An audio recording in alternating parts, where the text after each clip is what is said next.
Have you noticed how like binary everything is getting with opinion and like particularly I think it's visible in the political scene how a lot of opinion, well, it always has been this way, but it's getting so blatantly two-sided, like you can either be one side or the other. And there's this starvation of kind of independent thinking.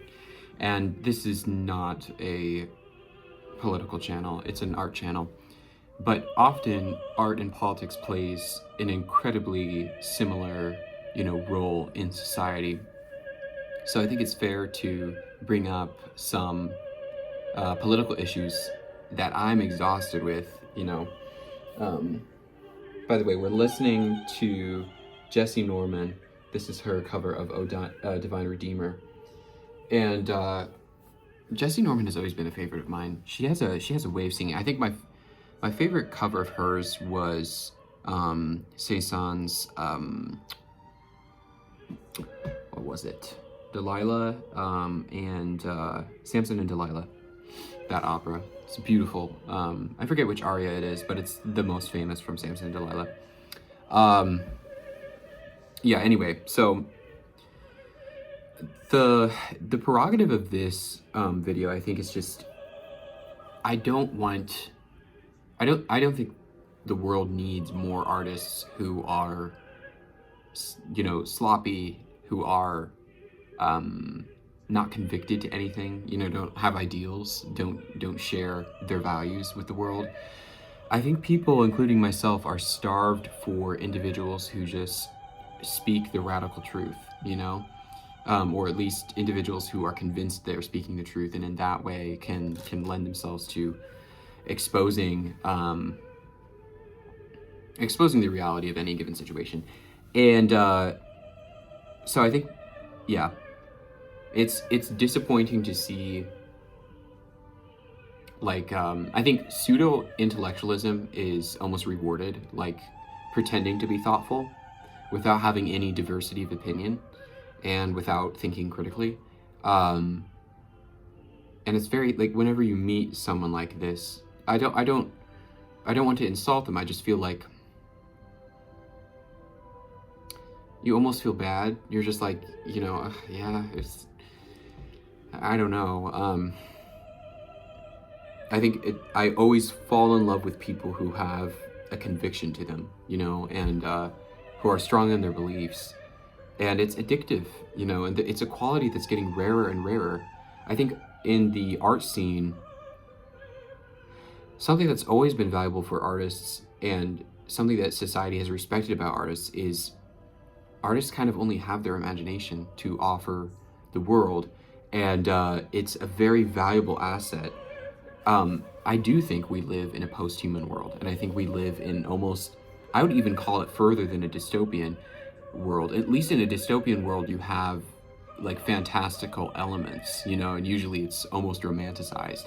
But we are in such a convincingly boring world with our only excitement is hearing about awful things, and so we crave artists who talk to us on a spiritual level with their work, and who aren't afraid to dig deeply into their psyche, and especially who aren't afraid to tackle issues politically or socially, or in any given community that need to be promulgated,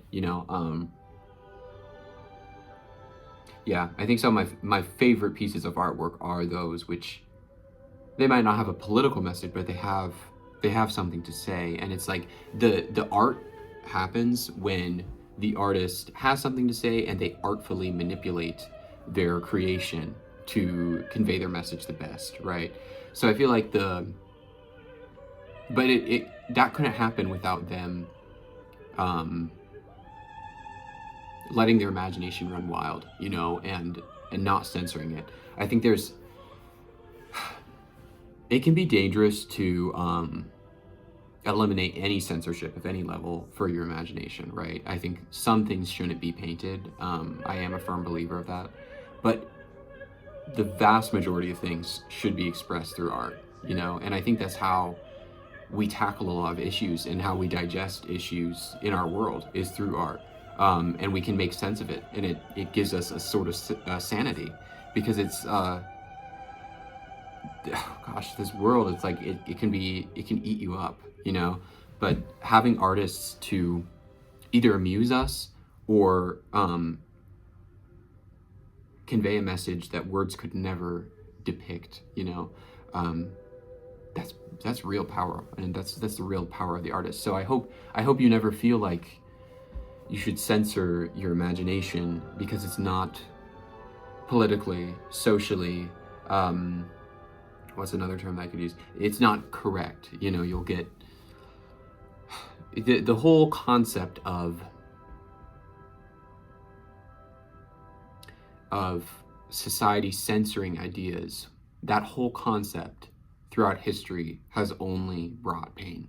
You know, I'm struggling to think of any time when censoring ideals was ever a good idea. Even if those ideals are bad, even if you don't personally agree with them, censoring them has only ever brought us as a people, you know, discomfort, and it's only brought us a dissonance between aisles, you know. And so in the best situation, not censoring one's imagination means we get to flourish with creative ideas and innovation, you know. In the worst situation, you get weird people who think of weird things, you know, and they paint weird paintings, but they're just weird paintings, you know, and at least you have a society that can think independently.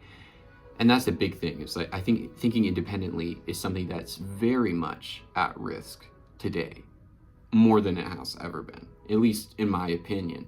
You know, and I'm going to make a separate video on this, how it ties into the political landscape. Again, not getting on any one, like not describing any one administration, just in general, because art and politics, fortunately, but unfortunately, are so linked together, you know.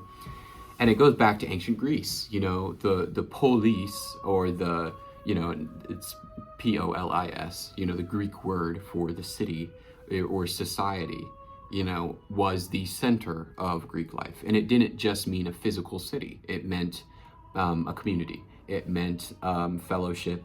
And the only people, in Aristotle's words, the only people who didn't need a city or a society were those who were either beasts or gods, you know. And so society is needed, but society is only palatable if we have art, in my opinion.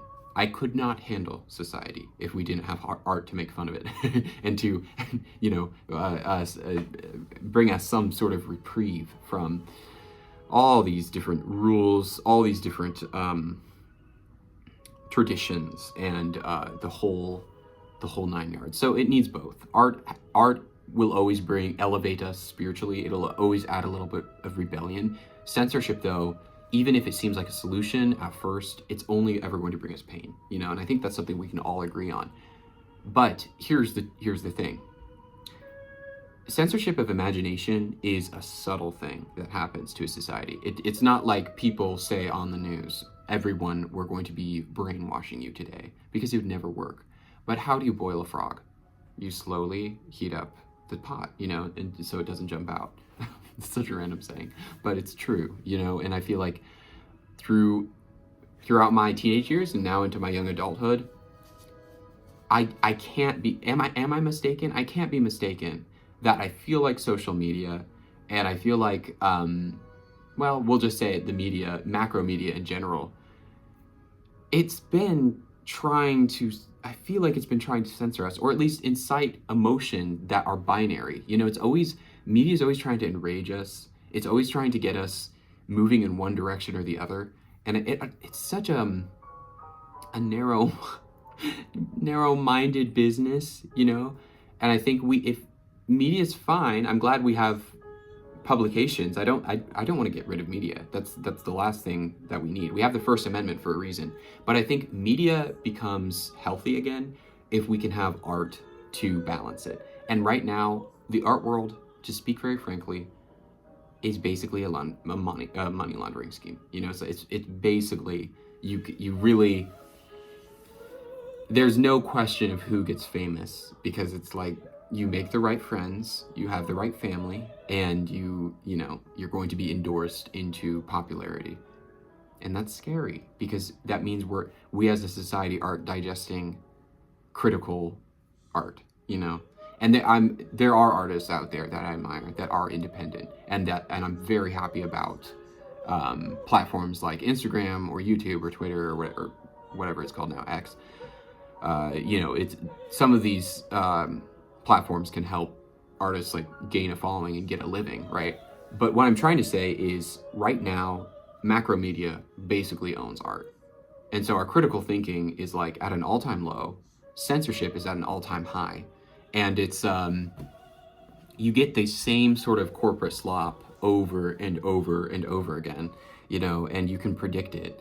And I feel like the same artists jump on the same trends because they're safe, you know, and there's nothing new about them.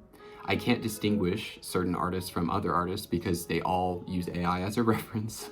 They all cheat, you know, they're not like, I say all too much. Again, there's a huge caveat of artists that I genuinely admire. And I should make a video about that, because I don't want to just be like negative. But the message isn't so much putting down creators, it's more, I really hope the thing you get away from this video is, please don't censor your imagination. You know, we as a species depend upon a diversity of thoughts. Diversity has only ever made us stronger. Diversity biologically and in psychologically is only a strength, you know. So, oh, I almost forgot. I did a sketch, which is rare these days. Guys, I just got the project rubric for my architecture final, and I'm exhausted already. It's like, I think it's almost 2 a.m. right now. Isn't she cute? I'm trying really to be a little more stylistic. I have this Moleskine sketchbook that I got, and I love Moleskine. It's Strathmore, and they have the best paper quality, I feel like. I do have my other sketchbooks that I've been using, but that's that. I've been reading a lot, and I got published in a magazine, so I'll show off the publication probably next time. Yeah, thank you so much for watching. I hope this has impacted you positively. I hope it wasn't too much of a negative message. I hope you just take away, I personally want to see your creative mind flourish. So, you know, yeah. Okay. See you next time, guys.